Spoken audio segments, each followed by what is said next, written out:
Assalamualaikum warahmatullahi wabarakatuh. Bismillahirrahmanirrahim. Alhamdulillahi rabbil alamin wa bihi nasta'inu ala umurid dunya waddin. Wassalatu wassalamu ala asyrafil anbiya'i wal mursalin wa ala alihi wa ashabihi wa man da'a bida'watihi ila yaumiddin. Rabbi syrah li sadri wa yassirni amri wa hlul 'uqdatam min lisani yafqahu qawli, amma ba'd. Bapak, Ibu dan saudara sekalian, jamaah salat tarawih Masjid Al-Hidayah yang dimuliakan oleh Allah Subhanahu wa taala. Semoga salat kita, tilawah kita, puasa kita yang sudah kita laksanakan selama 11 hari diterima oleh Allah Subhanahu wa taala dan bisa menjadi investasi kita untuk menghadap Allah Subhanahu wa taala. Bapak, Ibu dan saudara sekalian yang dimuliakan oleh Allah, berbicara tentang madrasah Ramadan, seperti yang sudah kita sering dengarkan, madrasah Ramadan tidak berarti bahwa Ramadan itu merupakan tempat, tetapi madrasah itu adalah merupakan momen di mana kita sebagai umat Nabi Muhammad SAW dididik, dilatih. Oleh karena itu, berbicara tentang madrasah Muhammad SAW, Al-Fakir terinspirasi dari kitab yang ditulis oleh Jihad At-Turki yang berjudul Madrasah Muhammad SAW. Bagaimana madrasah baginda Nabi Muhammad SAW dan bagaimana madrasah Ramadan telah menghasilkan orang-orang hebat, telah menghasilkan orang-orang yang luar biasa. Mari kita lihat bagaimana Rasulullah SAW pertama kali diutus oleh Allah Subhanahu wa taala. Pidato pertama kali sebagaimana diabadikan oleh Ibn Athir di dalam kitabnya Al-Kamil fi Tarikh. Rasulullah SAW memulai kalimatnya dengan mengatakan, ya ayuhan nas, innar ra'id la yakdibu ahlah. Wahai manusia, kata Rasulullah, sesungguhnya seorang pemimpin itu tidak akan membohongi orang yang dipimpinnya. Itulah pernyataan pertama kali yang disampaikan Rasulullah ketika pertama kali Rasulullah diangkat menjadi nabi, ketika pertama kali Rasulullah SAW diangkat menjadi rasul. Rasulullah SAW bukan hanya nabi, bukan hanya rasul, tetapi Rasulullah juga guru. Dalam bahasa Jawa, guru sering dikatakan digugu lan ditiru. Apa yang disampaikan guru itu didengarkan, apa yang dilakukan oleh guru itu kemudian diikuti. Maka Allah Subhanahu wa taala menyatakan di dalam Al-Qur'an, laqad kana lakum fi Rasulillahi uswatun hasanah. Sungguh, kata Allah, laqad kana lakum, bagi kalian, fi Rasulullah, di dalam diri Rasulullah, uswatun hasanah, ada keteladanan yang baik. Rasulullah SAW di dalam surat At-Taubah ayat 128 diberikan penjelasan, diberikan gambaran, diberikan deskripsi oleh Allah. Allah menyatakan, laqad ja'akum rasulun min anfusikum azizun 'alaihi ma 'anittum harisun 'alaikum bil mu'minina raufur rahim. Sifat Rasulullah itu adalah rauf. Rauf itu adalah orang yang memiliki kasih sayang, begitu juga rahim. Ma'asyiral muslimin rahimakumullah, seorang pendidik dan juga Rasulullah SAW sebagai seorang nabi dan rasul. Rasulullah dikenal sebagai Nabiur Rahmah, nabi yang penuh dengan kasih sayang. Di dalam kitab Saksiyah Rasulullah SAW yang ditulis oleh Al-Allama Syekh Muhammad Rawaskal Ahji, disebutkan di situ salah satu karakter Rasulullah sebagaimana dalam surat At-Taubah tadi, dan itu juga menentukan kesuksesan Nabi mendidik umatnya. Apa? Yaitu Rasulullah memiliki rahimul qalbi, yaitu memiliki hati yang penyayang. Itulah di antara modal yang diberikan oleh Allah kepada baginda Nabi Muhammad SAW. Dan itu yang nanti menjadikan Nabi kemudian akhirnya sukses untuk mencetak generasi-generasi hebat. Kemudian yang kedua, kalimat yang diucapkan Rasulullah setelah pidato pertama tadi. Pidato ini diucapkan oleh Nabi di atas Jabal Ajyad. Rasulullah SAW menyatakan kalimat ini nanti kemudian menjadi pondasi dan sekaligus visi kemana arah hidup kita.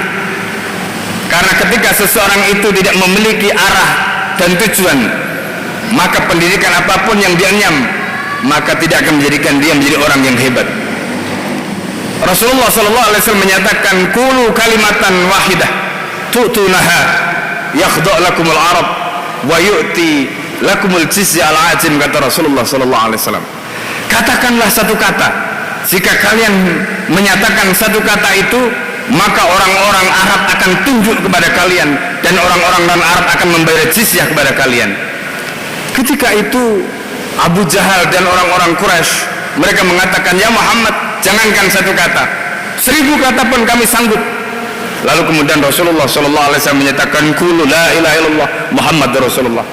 Kalau begitu katakanlah la ilaha illallah Muhammadur Rasulullah. Begitu tahu kata yang diucapkan itu adalah la ilaha illallah Muhammadur Rasulullah, maka seketika Abu Jahal dan kawan-kawan mengumpat. Ma'asyiral muslimin rahimakumullah, apa pengaruh satu kata yang diucapkan Rasulullah, la ilaha illallah Muhammadur Rasulullah?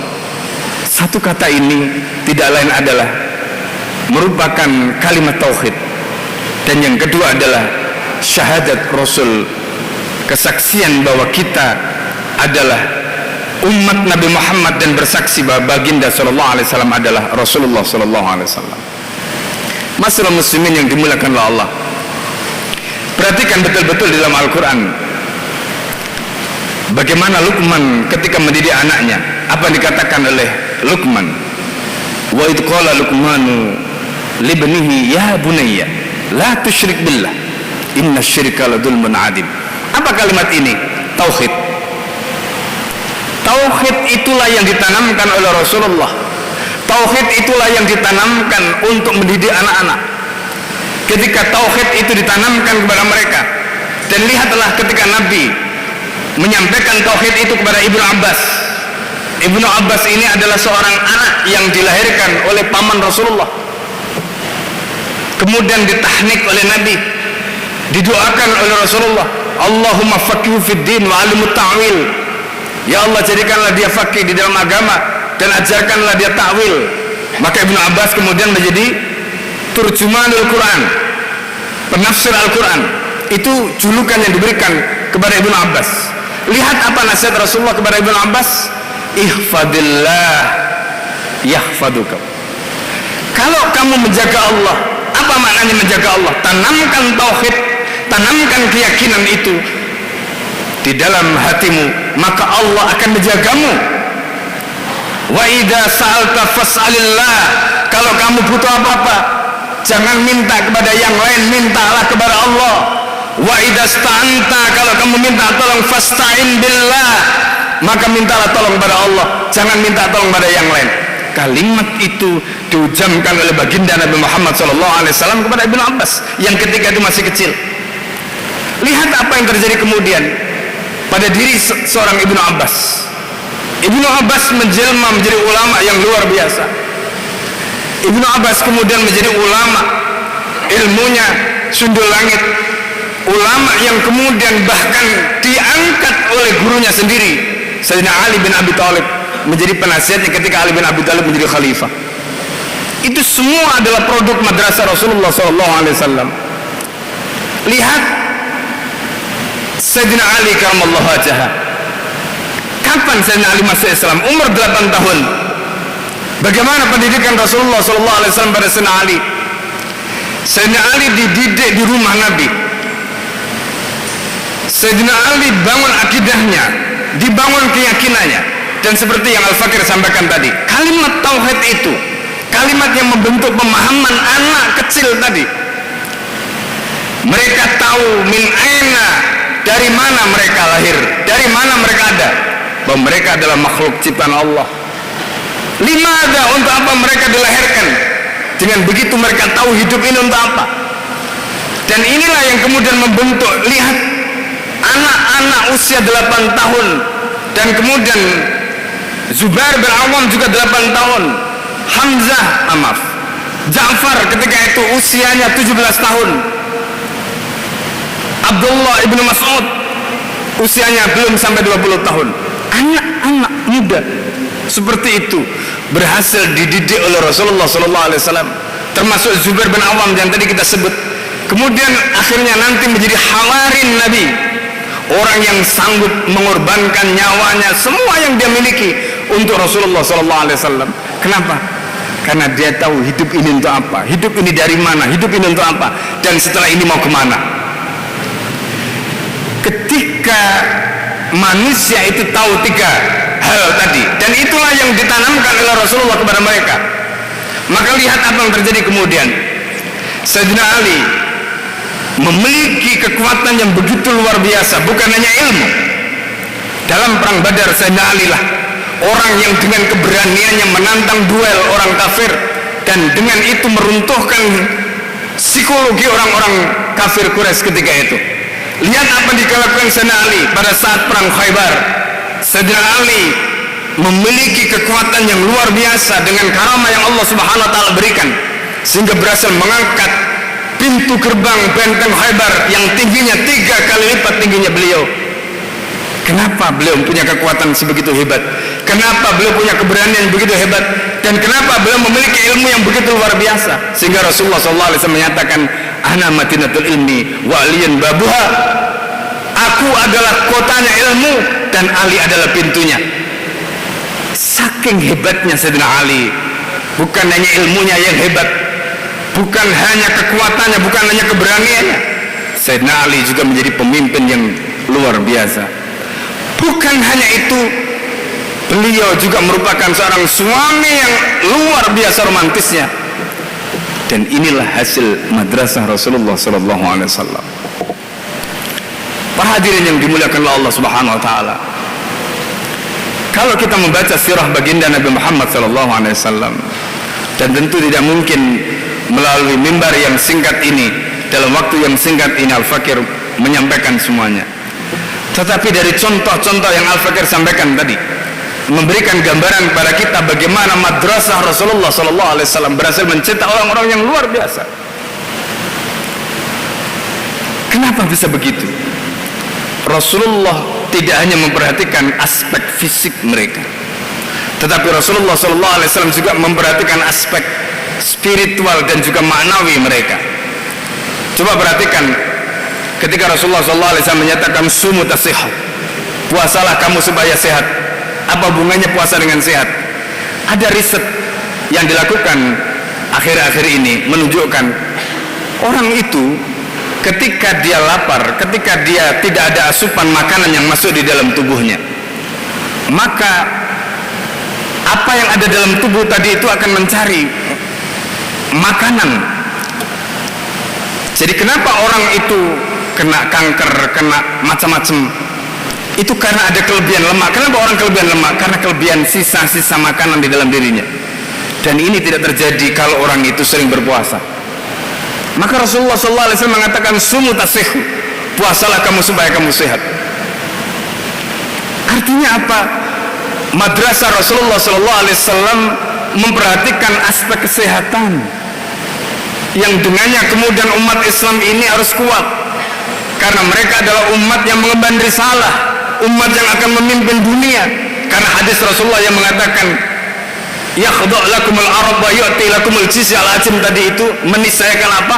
Meniscayakan bahwa umat ini adalah umat yang kelak akan memimpin risalah untuk seluruh umat manusia. Itu yang digambarkan oleh baginda Muhammad SAW. Pertanyaannya kemudian, mungkinkah umat ini bisa menjadi umat yang akan memimpin risalah, menaklukkan dunia kalau kemudian mereka tidak sehat secara fisik? Tidak akan mungkin. Maka Rasulullah SAW mengajarkan keteladanan. Pernahkah kita mendengarkan Rasulullah SAW sakit? Pernah, tapi sakitnya itu akibat racun. Dan itu terjadi setelah peristiwa Khaybar, karena racun yang dituangkan oleh wanita Yahudi. Selama itu Rasulullah SAW fisiknya sangat-sangat kuat. Kalau kita melihat bagaimana pedang Rasulullah di top kapal museum yang menyimpan peninggalan Rasulullah SAW, tinggi pedang Rasulullah itu setinggi dada kita.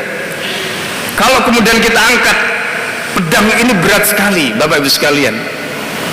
Tapi bagaimana Rasulullah menggunakan pedang itu untuk mengarungi peperangan 27 kali perang selama 10 tahun. Dan 79 kali saraya dilakukan oleh Rasulullah SAW. Itu menunjukkan betapa kuatnya fisik para sahabat. Pertanyaannya, bagaimana caranya mereka menjaga kebugaran fisik itu? Ini satu pertanyaan. Di antaranya tadi rahasianya ada di dalam puasa. Sumu tasihhu. Kemudian Allah memerintahkan kulu washrabu wala tusrifu. Kalau kamu makan, kalau kamu minum, jangan berlebihan.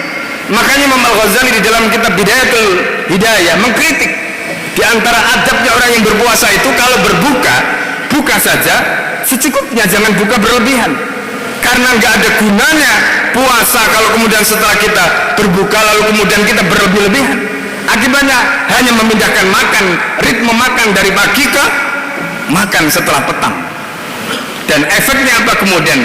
Setelah makan biasanya kemudian kita ngantuk. Sholat tarawih itu tidak bisa fokus karena ngantuk. Begitu nanti mungkin sholat tarawih baru sebentar, atau mungkin padahal yang ideal jarak antara makan dengan tidur itu harus 4 jam. Baru kemudian tubuh kita bisa mengurai makanan-makanan yang dimakan. Itu sunnah Rasulullah SAW, itu madrasah Rasulullah SAW.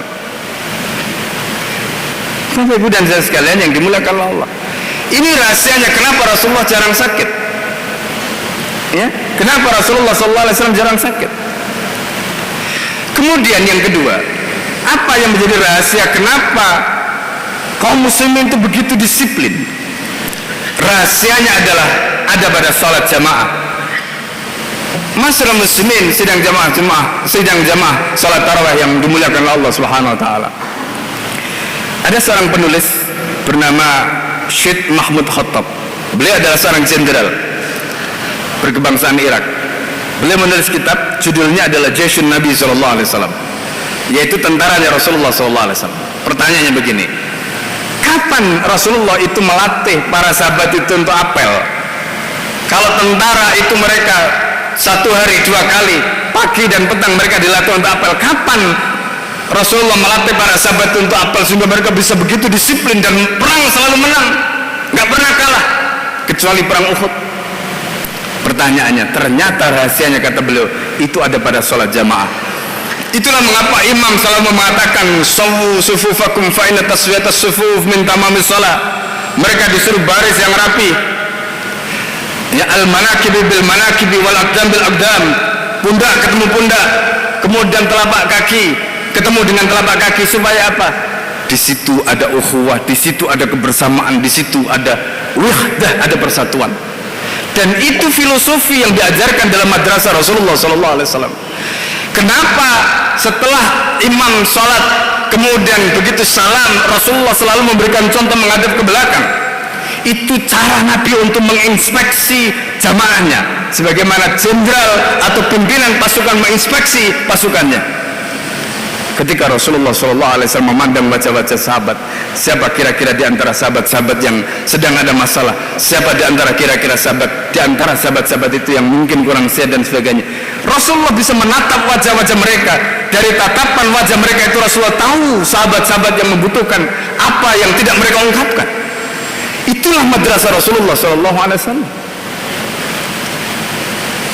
Jadi begitu luar biasanya kita melihat ajaran Islam ini.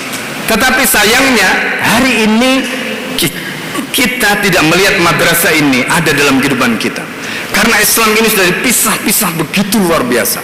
Antara sholat, antara puasa, antara kita berbuka dengan lifestyle gaya hidup kita ini seolah-olah tidak ada hubungan satu dengan yang lain. Padahal Islam itu adalah sistem. Ketika kita menjalankan Islam sebagai sistem, disitulah nanti kita akan melihat madrasah Rasulullah SAW yang dahulu menghasilkan generasi-generasi luar biasa. pada hari yang sama, hari ini kita juga akan bisa menghasilkan generasi yang sama kalau kita memiliki pemahaman, kalau kita membangun pondasi sebagaimana yang dilakukan oleh baginda Muhammad SAW tadi. Masyaallah muslimin, jamaah salat tarawih yang dimuliakan Allah, mungkin itu yang dapat Al-Fakir sampaikan, dan semoga gambaran yang singkat tentang bagaimana madrasah Rasulullah SAW bisa mencetak orang-orang hebat ini dapat kita teladani, dapat kita ikuti, dan kemudian semoga kita dan generasi-generasi anak kita kelak akan lahir kembali sosok-sosok sebagaimana yang dahulu pernah dilahirkan oleh sejarah peradaban Islam, peradaban emas, sejarah yang telah ditorehkan oleh baginda Muhammad sallallahu alaihi wasallam. Aku qouli hadza, astaghfirullah li wa lakum. Assalamualaikum warahmatullahi wabarakatuh.